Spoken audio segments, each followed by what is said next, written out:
Hello guys welcome back to Vamshi talks. ఇలాంటి IPL and SRH updates అన్ని తెలుసుకోవాలంటే ఇప్పుడే ఛానల్ ని సబ్స్క్రైబ్ చేసుకోండి. ఇంకా వీడియోకి వెళ్లే ముందు ఒక లైక్ చేయండి ఫ్రెండ్స్. ఇంకా వీడియోకి వెళ్లే ముందు మన last video SRH versus Mumbai Indians యొక్క కంపారిజన్ అయితే చేశాం.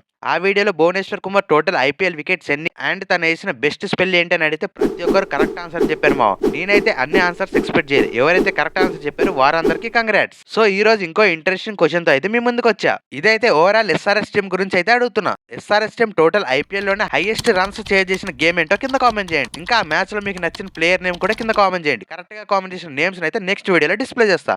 This is your question. ఇంకా మన మెయిన్ వీడియోలోకి వెళ్తే ఈ వీడియోలో అయితే ఎస్ఆర్హెచ్ బౌలింగ్ యూనిట్ గురించి అయితే మాట్లాడుకుందాం. ముందుగా ఆల్రెడీ మీరు thumbnail లో చూసే ఉంటారు. ఈ సీజన్ ఎస్ఆర్హెచ్ బౌలింగ్ యూనిట్ ని చూసి ఎవరైతే నవ్వారో వాళ్ళందరికీ పర్ఫెక్ట్ ఆన్సర్ అని చెప్పాలి ఈ వీడియో. ఈసారి ఎస్ఆర్హెచ్ అయితే మాస్ కంబ్యాక్ ఇవ్వబోతుంది తమ బౌలింగ్ లో కూడా. ఎస్ఆర్హెచ్ బ్యాటింగ్ అంటే లాస్ట్ 2 years నుంచి ప్రతి ఒక్కరు చూస్తున్నారు. అలాంటి స్ట్రాంగ్ బ్యాటింగ్ లైనప్ తో ఉంది ఇప్పుడు ఎస్ఆర్హెచ్ టీం. ఇంకా కమింగ్ టు బౌలింగ్ డిపార్ట్మెంట్ విషయానికి వస్తే చాలా మంది యంగ్స్టర్స్ ఉండడం వల్ల ఎస్ఆర్హెచ్ బౌలింగ్ చాలా వీక్ ఉందని ప్రతి ఒక్కరు చెప్తున్నారు. ఎవరు భయ ఎస్ఆర్హెచ్ బౌలింగ్ వీక్ గా ఉందని చెప్పింది?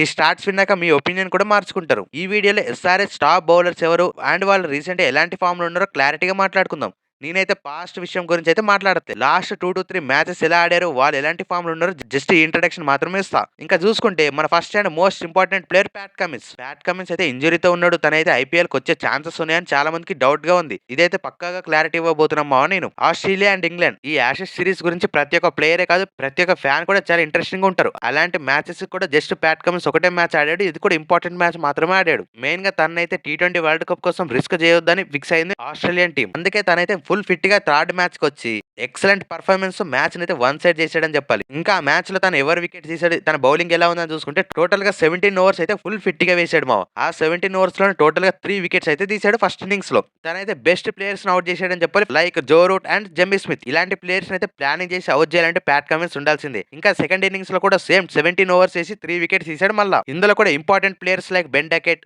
ఓలీ పాప్ అండ్ జో రూట్ ఇలాంటి మెయిన్ వికెట్స్ తీసి టీం అయితే వన్ సైడ్ చేసాడు ఆ మ్యాచ్ కి. తనైతే ఫుల్ ఫిట్ గా ఎనర్జెటిక్ గా అయితే ఉన్నాడు. T20 వరల్డ్ కప్ కి అండ్ ఐపీఎల్ కూడా ఫ్రెష్ గా రాబోతున్నాడు.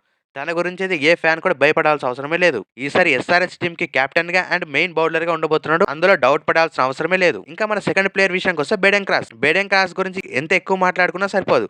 సెకండ్ హైయెస్ట్ వికెట్ టేకర్ గా ఉన్నాడు ఇంగ్లాండ్ టీమ్ కి. జస్ట్ తను ఆడిన 5 మ్యాచెస్ లోనే 22 వికెట్ తీసి యాషెస్ సిరీస్ కి సెకండ్ హైయెస్ట్ వికెట్ టేకర్ గా ఉన్నాడు. ఫస్ట్ ప్లేస్ లో మిచెల్ స్టార్క్ 31 వికెట్స్ తీస్తే బెడెన్ క్రాస్ అయితే 22 వికెట్ తీసి అయితే ఫుల్ ఫిట్ గా అయితే ఉన్నాడు. సో తనకైతే బెస్ట్ వికెట్స్ మీద ఛాన్స్ ఇస్తే న్యూ బాల్ అయితే వికెట్స్ తీసుకోవడం పక్కా. తన గురించి అయితే నేను చాలా ఇంట్రెస్టెడ్ గా ఉన్నా.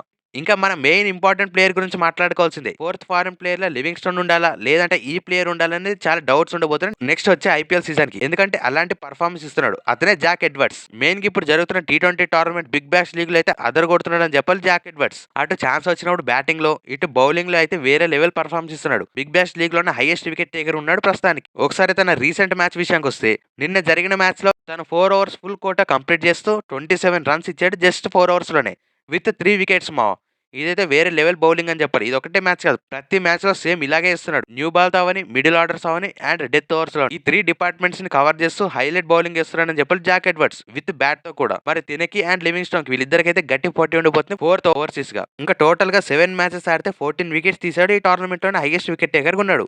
ఇంకా మన ఇండియన్ అండ్ మన ఇంపార్టెంట్ ప్లేయర్ విషయానికి వస్తే స్పిన్నర్స్ గురించి అయితే మాట్లాడుకోవాల్సిందే. మెయిన్ గా జేసన్ అన్సారీ ఇప్పుడు జరుగుతున్న విజయ్ హజారీ టోర్నమెంట్ లో తనైతే హైయెస్ట్ వికెట్ టేకర్ గా ఉన్నాడు. ఎవరైతే ఎస్ఆర్ఎస్ టీమ్ లో బౌలింగ్ వీక్ ఉందని చెప్పారో వాళ్ళకి ఇది చెప్తున్నా. ఏ టోర్నమెంట్ లోనే అవని ఎలాంటి లీగ్స్ లోనే అవని మన బౌలర్స్ అయితే టాప్ 1 లో ఉంటున్నారు హైయెస్ట్ వికెట్స్ తో. ఇలాంటి ఫామ్ తో ఐపీఎల్ కి వస్తున్నారు. వాళ్ళ కాన్ఫిడెంట్ అయితే వేరే లెవెల్ లో ఉండబోతుంది. ఇంకా జేసన్ అన్సారీ గురించి మాట్లాడుకుంటే టోటల్ గా విజయ్ హజారీ టోర్నమెంట్ లో జస్ట్ 7 మ్యాచెస్ ఆడితే జస్ట్ ఈ 7 మ్యాచెస్ లోనే 21 వికెట్స్ అయితే తీశాడు. టోర్నమెంట్ మొత్తంలోనే హైయెస్ట్ వికెట్ టేకర్ గా నెంబర్ 1 బౌలర్ అయితే ఉన్నాడు. ఇంకా రీసెంట్ గా ఆడిన మ్యాచ్ చూసుకున్న 9 ఓవర్స్ లో 33 రన్స్ ఇచ్చి 3 వికెట్స్ అయితే తీశాడు. తనైతే వేరే లెవెల్ ఫామ్ లో ఉన్నాడని చెప్పాలి ఈసారి. మరి తనకి డైరెక్ట్ గా ప్లేయింగ్ లెవెల్ లో ఛాన్స్ ఉందా లేదా కింద కామెంట్ చేయండి. ఇంకా మన 5th అండ్ ఇంపార్టెంట్ ప్లేయర్ విషయానికి వస్తే యంగ్స్టర్ అయిన శివం కుమార్. ఈ ప్లేయర్ అయితే మధ్యప్రదేశ్ నుంచి రిప్రజెంట్ చేస్తున్నాడు మా విజయ్ హజారీ టోర్నమెంట్ లో. ఇంకా తన గురించి చెప్పే ముందు తనైతే ఒక బ్యాటింగ్ ఆల్రౌండర్. ఇది గుర్తు పెట్టుకోండి, తర్వాత మాట్లాడుకుందాం. ఇంకా తన బౌలింగ్ విషయానికి వస్తే నిన్న జరిగిన మధ్యప్రదేశ్ వర్సెస్ కర్ణాటక మ్యాచ్ లో తనైతే 10 ఓవర్స్ ఫుల్ కోటా కంప్లీట్ చేసి జస్ట్ 45 రన్స్ ఇచ్చి 5 వికెట్ ఆల్ అయితే తీసుకున్నాడు. ఈ మ్యాచ్ లో అయితే తన బౌలింగ్ అయితే వేరే లెవెల్లో ఉంది.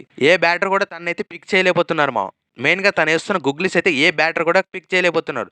ఇదైతే మాస్టర్ క్లాస్ బౌలింగ్ అని చెప్పాలి తన దగ్గర నుంచి. నాకైతే ఐపీఎల్‌లో మరొక 'నూర్ అహ్మద్‌ని' చూడబోతున్నామని చెప్పాలి ఎస్ఆర్‌హెచ్ టీమ్‌లో. ఈ 2026 ఐపీఎల్ కంప్లీట్ అయిన తర్వాత తనైతే బెస్ట్ ప్లేయర్‌గా అవ్వబోతున్నాడు ఎస్ఆర్‌హెచ్ టీమ్‌కి. ఇంకా మనం ముందు చెప్పుకున్నట్లే తనైతే ఒక బ్యాటింగ్ ఆల్ రౌండర్. బౌలింగ్‌లో ఎలాంటి పెర్ఫార్మన్స్ ఇచ్చాడో దానికన్నా డబుల్ అండ్ త్రిబుల్ పెర్ఫార్మన్స్ ఇస్తున్నాడని చెప్పాలి బ్యాటింగ్‌లో. తనకొచ్చిన ఛాన్సెస్‌లో ప్రతిసారి తన స్ట్రైక్ రేట్‌తోని, తన కన్సిస్టెంట్ బ్యాటింగ్‌తోని ప్రతిసారి ప్రూవ్ చేసుకొని చూపించాడని చెప్పాలి బ్యాటింగ్‌లో కూడా. సో, ఇలాంటి ప్లేయర్ మన ప్లేయింగ్ లెవెన్‌లో డైరెక్ట్‌గా ఉంటే అటు బౌలింగ్‌లో అండ్ ఇటు బ్యాటింగ్‌లో రెండిట్లో ఫుల్ డెప్త్ ఉండబోతుంది ఈసారి. ఇంకా ఈ బౌలర్స్ అందరిని చూసాక ఎస్ఆర్‌హెచ్ టీమ్‌లో బౌలింగ్ వీక్ ఉందని ఇంకా అనిపిస్తుందా మీకు? ఇంకా main players like Praful Hinge, Harsh Dubey, Jaydev Unadkat ఇలాంటి ప్లేయర్స్ కూడా మంచి డీసెంట్ పెర్ఫార్మన్స్ ఇస్తున్నారని చెప్పాలి ఈ టోర్నమెంట్స్‌లో. మరి ఈ బౌలర్స్ అందరూ కలిసి ఐపీఎల్‌లో అన్ని మ్యాచెస్ గెలిపియడం అయితే పక్కా ఎస్ఆర్‌హెచ్ టీమ్‌కి నేనైతే గట్టిగా నమ్ముతున్నా. నాతో ఎంతమంది అగ్రీ చేస్తారో కింద కామెంట్ చేయండి.